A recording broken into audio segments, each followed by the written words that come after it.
जय माता दी मित्रों, हमारे चैनल रंग बिरंगी दुनिया में आप सभी का एक बार फिर एक नई वीडियो के साथ मैं बहुत बहुत स्वागत करती हूँ। तो आज मैं लेकर आ गई हूँ दुर्गा सप्तशती के तीसरा अध्याय और चौथा अध्याय, जिसमें महिषासुर के वध का वर्णन है। तो आइए श्रवण करते हैं। तृतीय अध्याय प्रारंभ। सर्वमंगल मांगल्ये शिवे सर्वार्थ साधिके शरण्ये त्र्यंबके गौरी नारायणी नमोस्तुते। सेनापतियों सहित महिषासुर का वध।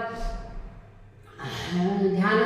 जगदम्बा के श्री अंगों की कांति उदय काल के सहस्त्र सूर्य के समान वे लाल रंग की साड़ी पहने हुए हैं। उनके गले में मुंडमाला शोभा पा रही है। दोनों स्तनों पर रक्त चंदन का लेप लगा हुआ है। वे अपने कर कमलों में जप मालिका विद्या और अभय तथा वर नामक मुद्राएं धारण किए हुए। तीन नेत्रों से सुशोभित मुखारबिंदु की बड़ी शोभा हो रही है। उनके मस्तक पर चंद्रमा के साथ ही रत्नमय मुकुट बंधा हुआ है तथा वे कमल के आसन पर विराजमान है। ऐसी देवी को मैं भक्तिपूर्वक प्रणाम करता हूँ। ऋषि कहते हैं कि दैत्यों की सेना को इस प्रकार तहस नहस होते हुए देखकर महादैत्य सेनापति चिक्षुर क्रोध में भरकर अंबिका देवी से युद्ध करने के लिए आगे बढ़ा। वह असुर रणभूमि में देवी के ऊपर इस प्रकार बाघों की वर्षा करने लगा जैसे बादल मेरुगिरी के शिखर पर पानी की धार बरसा रहा हो। तब देवी ने अपने बाणों से उसके बाण समूह को अनायास ही काटकर उसके घोड़ों और सारथी को मार डाला। साथ ही उसके धनुष तथा अत्यंत ऊंची ध्वजा को भी तत्काल काट गिराया। धनुष कट जाने पर उसके अंगों को अपने बाणों से बींध डाला। धनुष, रथ, घोड़े और सारथी नष्ट हो जाने पर वह असुर ढाल और तलवार लेकर देवों की ओर दौड़ा। उसने तीखी धार वाली तलवार से सिंह के मस्तक पर चोट करके देवी को भी बाईं भुजा में बड़े वेग से प्रहार किया। राजन, देवी की बाह पर पहुंचते ही वह तलवार टूट गई। फिर तो क्रोध से लाल आंख करके उस राक्षस ने शूल हाथ में लिया और उसे उस महादैत्य ने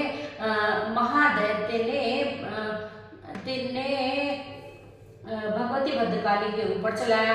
वह शूल आकाश से गिरते हुए सूर्यमंडल की भांति अपने तेज से प्रज्वलित हो उठा। उस शूल को अपनी ओर आते देखकर देवी ने भी शूल का प्रहार किया। उससे राक्षस के शूल के सैकड़ों टुकड़े हो गए। साथ ही महादैत्य चिक्षुर की धतियां उड़ गई। वह प्राणों से हाथ धो बैठा। महिषासुर के सेनापति उस महापराक्रमी चिक्षुर के मारे जाने पर देवताओं को पीड़ा देने वाला चामर हाथी पर चढ़कर आया। उसने भी देवी के ऊपर शक्ति का प्रहार किया, किंतु जगदम्बा ने उसे अपने हुंकार से ही आहत एवं निष्प्रभ करके तत्काल पृथ्वी पर गिरा दिया। शक्ति टूटकर गिरी हुई देख चामर को बड़ा क्रोध हुआ। अब उसने शूल चलाया, किंतु देवी ने उसे भी अपने बाणों द्वारा काट डाला। इतने में ही देवी का सिंह उछलकर हाथी के मस्तक पर चढ़ बैठा और उस दैत्य के साथ खूब जोर लगाकर बाहु युद्ध करने लगा। वे दोनों लड़ते लड़ते हाथी से पृथ्वी पर आ गए। अत्यंत क्रोध में भरे हुए एक दूसरे को भयंकर प्रहार करते हुए लड़ने लगे। तदंतर सिंह बड़े वेग से आकाश की ओर उछला और उधर से गिरते हुए अपने पंजों की मार से चामर का सिर धड़ से अलग कर दिया। इसी प्रकार उदग्र भी शिला और वृक्ष आदि की मार खाकर रणभूमि में देवी के हाथ से मारा गया तथा कराल भी दांतों, मुक्कों और थप्पड़ों की चोट से धराशायी हो गया। क्रोध में भरी हुई देवी ने गदा की चोट से उद्दत का कचूमर निकाल डाला। विंध्यपाल से वाशकल को तथा बाणों से ताम्र और अंधक को मौत के घाट उतार दिया। तीन नेत्रों वाली परमेश्वरी ने त्रिशूल के उग्रास से उग्रवीर्य तथा महानु नामक दैत्य को मार डाला। तलवार की चोट से विडाल के मस्तक को धड़ से काट दिया। दुर्धर और दुर्मुख इन दोनों को भी अपने बाणों से यमलोक भेज दिया। इस प्रकार अपनी सेना का संहार होता देख महिषासुर ने भय से का रूप धारण कर लिया। धारण किया। धारण करके देवी के गढ़ों को त्रास देना आरंभ कर दिया। किन्हीं को थुथुन की मार कर, किन्हीं के ऊपर खुरों का प्रहार करके, किन्हीं को पूंछ से चोट पहुंचाकर, कुछ को सींगों से विदीर्ण करके, कुछ गढ़ों को वेग से, किन्हीं को सिंहनाद से और कुछ को चक्कर देकर और कितनों की ही निश्वास वायु के झोंके से धराशायी कर दिया। इस प्रकार गढ़ों की सेना को गिराकर वह असुर महादेवी के सिंह को मारने के लिए झपटा। इससे जगदम्बा को बड़ा क्रोध हुआ। उधर महापराक्रमी महिषासुर भी क्रोध में भरकर धरती को खुरों से खोदने लगा तथा अपने सींगों से ऊंचे ऊंचे पर्वतों को उठाकर फेंकने और गरजने लगा। उसके वेग से चक्कर देने के कारण पृथ्वी क्षुब्ध होकर फटने लगी। उसकी पृथ्वी से टकराकर पूंछ से टकराकर समुद्र सब ओर से धरती को डुबोने लगा। हिलते हुए सिंहों के आघात से विदीर्ण होकर बादलों के टुकड़े टुकड़े हो गए। उसके श्वास की प्रचंड वायु के वेग से उड़े हुए सैकड़ों पर्वत आकाश से गिरने लगे। उस समय क्रोध में भरे हुए उस महादैत्य को अपनी ओर आता देखकर चंडिका ने उसका वध करके महान क्रोध किया। उन्होंने पाश फेंक कर उस महान असुर को बांध लिया। उस महासंग्राम में बंध जाने पर उसने भैंसे का रूप त्याग दिया और तत्काल सिंह के रूप में वह प्रकट हो गया। वह उस अवस्था में जगदम्बा जो ही उसका मस्तक काटने के लिए उद्यत हुई, त्यों ही वह खड्गधारी पुरुष के रूप में दिखाई देने लगा। तब देवी ने तुरंत ही बाणों की वर्षा करके ढाल और तलवार के साथ उस पुरुष को भी बींध डाला। इतने में ही वह महान गजराज के रूप में परिणित हो गया तथा अपनी सूंड से देवी के विशाल सिंह को खींचने और गरजने लगा। खींचते हुए देवी ने तलवार से उसकी सूंड काट डाली। तब उस महादैत्य ने पुनः भैंसे का शरीर धारण कर लिया और पहले की भांति चराचर प्राणियों सहित तीनों लोगों को व्याकुल करने लगा। तब क्रोध में भरी हुई जगदम्बा चंडिका बारंबार उत्तम मधु का पान करते हुए और लाल आंखें करके हंसने लगी। उधर वह बल और पराक्रम के मद से उन्मत्त हुआ राक्षस गरजने लगा और अपने सिंगों से चंडी के ऊपर पर्वतों को फेंकने लगा। उस समय देवी अपने बाणों के समूह से उसके फेंके हुए पर्वतों को चूर्ण करती हुई बोलते हुए उनका मुख मधु के मद से लाल हो रहा था और वाणी लड़खड़ा रही थी। देवी ने कहा कि ओ मूढ़, मैं जब तक मधु पीती हूँ तब तक तो क्षण भर के लिए खूब गर्ज ले। मेरे हाथ से यही तेरी मृत्यु हो जाने पर अब शीघ्र ही देवता भी गर्जना करेंगे। ऋषि कहते हैं यो कहकर देवी उछली और महादैत्य के ऊपर चढ़ गई। फिर अपने पैर से दबाकर उन्होंने शूल से उसके कंठ में आघात किया। उनके पैर से दबा होने पर भी महिषासुर अपने मुख से दूसरे रूप में बाहर आने लगा। अभी आधे शरीर से वह बाहर निकल नहीं पाया था कि देवी ने अपने प्रभाव से उसे रोक दिया। आधा निकला होने पर भी वह महादैत्य देवी से युद्ध करने लगा। तब देवी ने बहुत बड़ी तलवार से उसका सिर मस्तक काट दिया। फिर तो हाहाकार करती हुई महादैत्य की सारी सेना भाग गई और संपूर्ण देवता अत्यंत प्रसन्न हुए।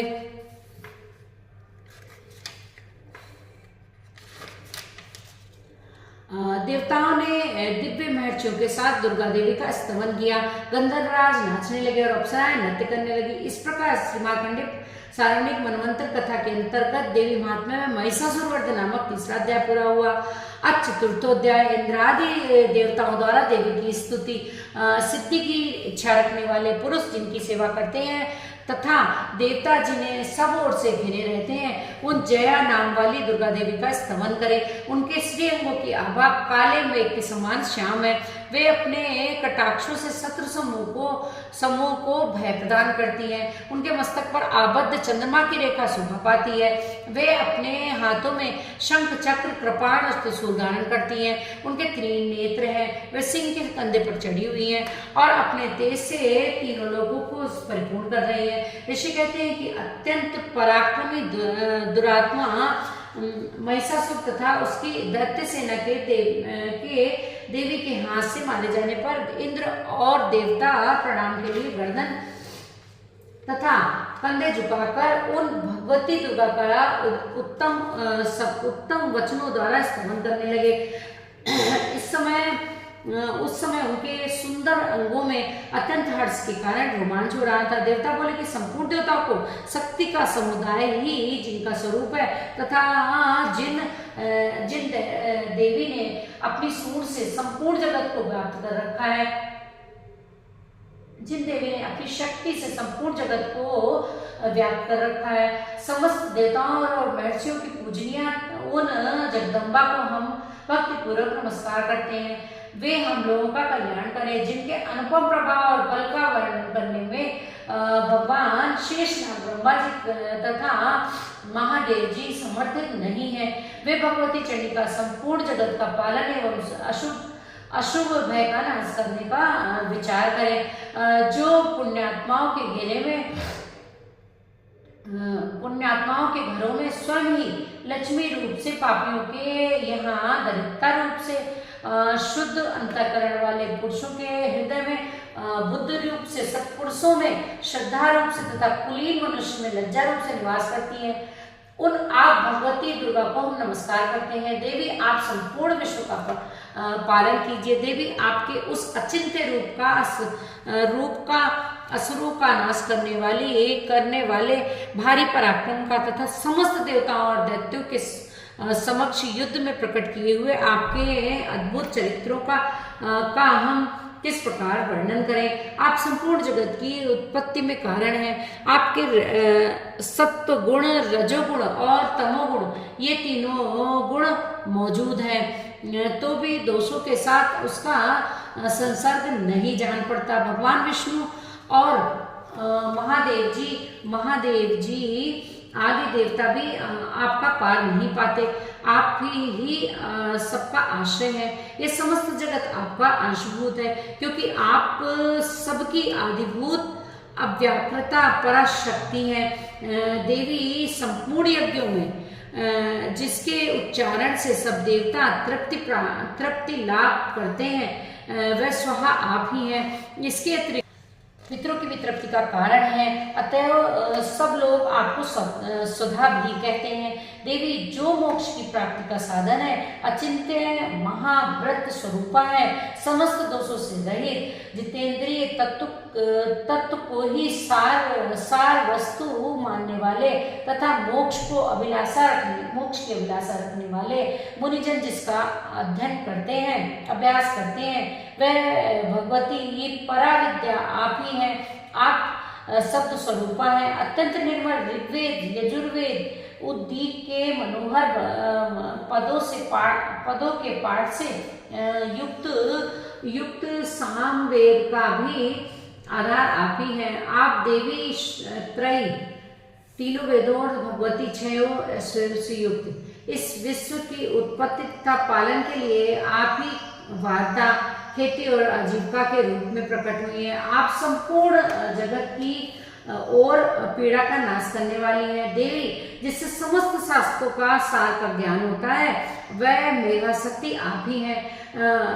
दुर्गम भवसागर से पार उतारने वाली नौका रूप दुर्गा देवी भी आप ही है।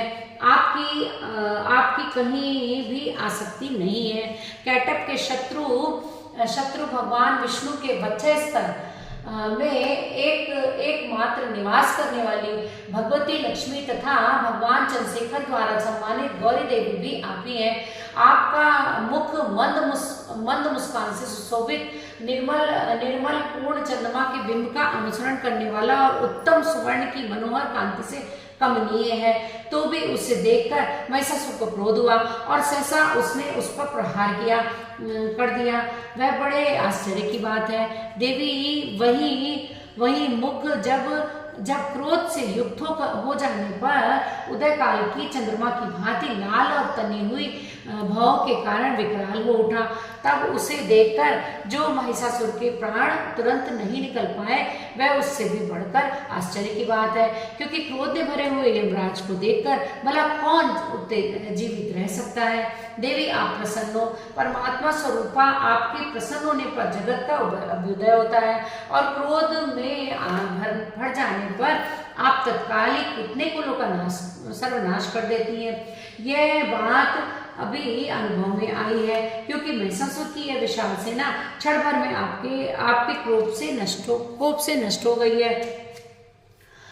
सदा अभ्युदय प्रदान करने वाली आप जिन पर प्रसन्न रहती हैं, वे ही देश में सम्मानित हैं। उन्हीं को धन और यश की प्राप्ति होती है। उन्हीं का धन कभी शिथिल नहीं होता है तथा वे ही अपने हष्ट पुष्ट स्त्री पुत्र और भृत्यों के साथ धन्य माने जाते हैं। देवी आपकी ही कृपा से पुण्यात्मा पुरुष प्रतिदिन अत्यंत श्रद्धापूर्वक सदा सब प्रकार के धर्मानुकूल कर्म करता है और उसके प्रभाव से सर्वलोक में जाता है। इसीलिए आप तीनों लोकों में निश्चय ही मनोवांछित फल देने वाली हैं। माँ दुर्गे आप स्मरण करने पर सब प्राणियों का भय हर लेती हैं और स्वस्थ पुरुषों का चिंतन करने पर उन्हें परम कल्याण में बुद्धि प्रदान करती हैं। दुख दरिद्रता और भय हरने वाली देवी आपके सिवा दूसरी कौन है, जिसका चित्त सबका उपकार करने के लिए सदा ही दयार्द रहता हो।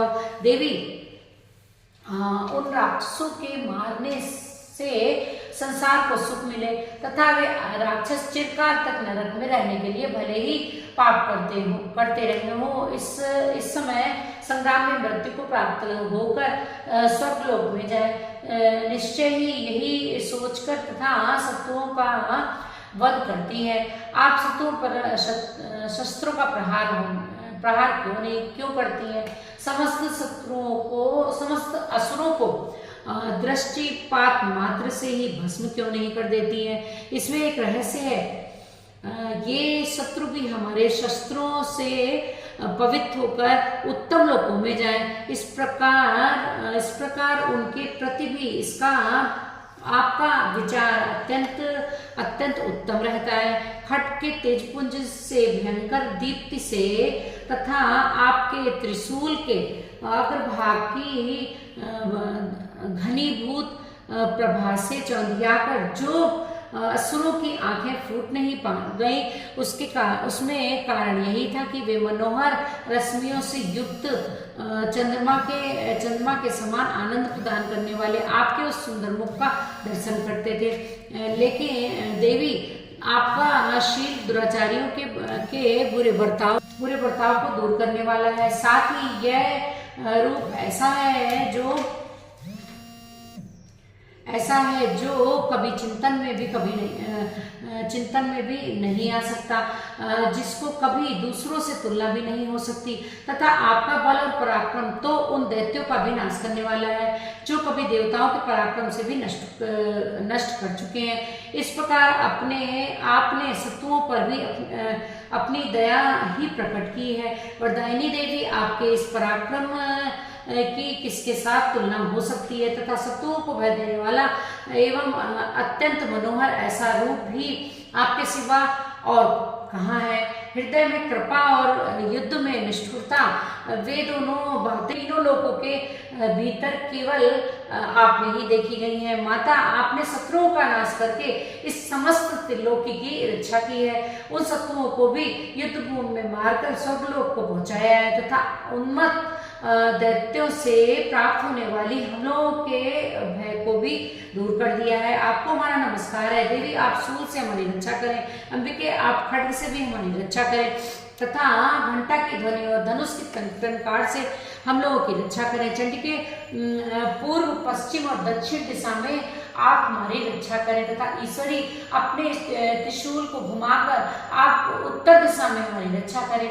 तीनों लोकों में आपके जो परम सुंदर एवं अत्यंत भयंकर रूप विचरते रहते हैं, उनके द्वारा भी आप हमारी तथा उस भूलोक की रक्षा करें। अंबिके, आपके कर कमलों में शोभा पाने वाला खड्ग, त्रिशूल और गदा आदि जो अस्त्र हो, उन सब के द्वारा आप सब ओर से हम लोगों की रक्षा करें। ऋषि कहते हैं, इस प्रकार जब देवताओं ने जगन माता दुर्गा की स्तुति की और नंदनवन के दिव्य पुष्पों तथा गंध, चंदन आदि के द्वारा उनका पूजन किया, फिर सबने मिलकर जब भक्तिपूर्वक दिव्य धूपों के सुगंध निवेदन की, तब देवी ने प्रसन्न वदन होकर प्रणाम करते हुए सब देवताओं से कहा,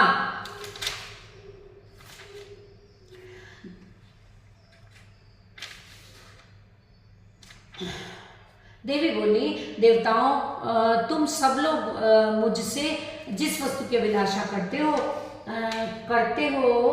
उसे मांगो। देवता बोले, भगवती ने हमारी सब इच्छा को पूर्ण कर दी, अब कुछ भी बाकी नहीं है, क्योंकि हमारा यह शत्रु महिषासुर मारा गया।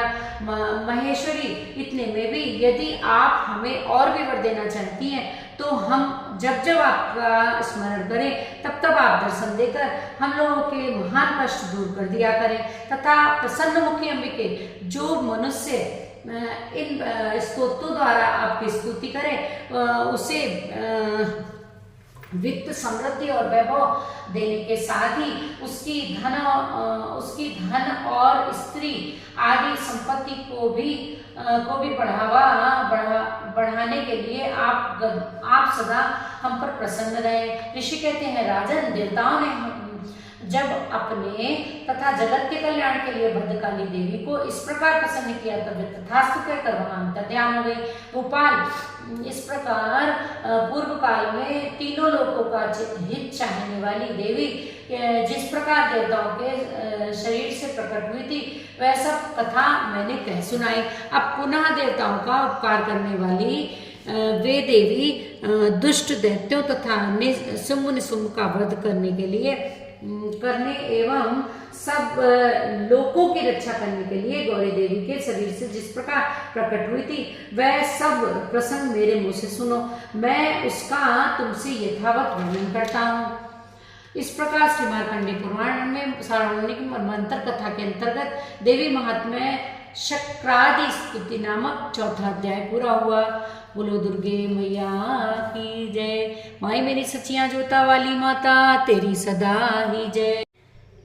हे परमेश्वरी, मेरे द्वारा रात दिन सहस्त्रों अपराध होते रहते हैं, यह मेरा दास है, यूं समझकर मेरे उन अपराधों को तुम कृपा पूर्वक क्षमा करो। परमेश्वरी, मैं आवाहनम नहीं जानता, विसर्जनम नहीं जानता तथा पूजा करने का ढंग भी नहीं जानता, क्षमा करो देवी सुरेश्वरी। मैंने जो मंत्रहीन, क्रियाहीन और भक्तिहीन पूजन किया है, वह सब आपकी कृपा से पूर्ण हो। सैकड़ों अपराध करके भी जो तुम्हारी शरण में जा जगदम्ब कहकर पुकारता है, उसे वह गति प्राप्त होती है जो ब्रह्मादि देवताओं के लिए भी सुलभ नहीं है। जगदम्बिके, मैं अपराधी हूँ, किंतु तुम्हारी शरण में आया हूँ। इस समय मैं दया का पात्र हूँ, तुम जैसा चाहो वैसा करो।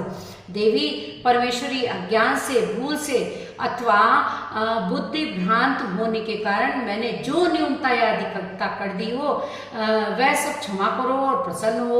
सच्चिदानंद स्वरूपा परमेश्वरी, जगन माता कामेश्वरी, तुम प्रेम पूर्वक मेरी यह पूजा स्वीकार करो और मुझ पर प्रसन्न रहो। देवी सुरेश्वरी, तुम गोपनीय से भी गोपनीय वस्तु की रक्षा करने वाली हो। मेरे निवेदन करने किए हुए सब इस जप को ग्रहण करो, तुम्हारी कृपा से मुझे सिद्धि प्राप्त हो। बोलो दुर्गे माँ की जय। सर्वमंगल मांगल्ये शिवे सर्वार्थ साधिके शरण्ये त्र्यंबके गौरी नारायणी नमोस्तुते।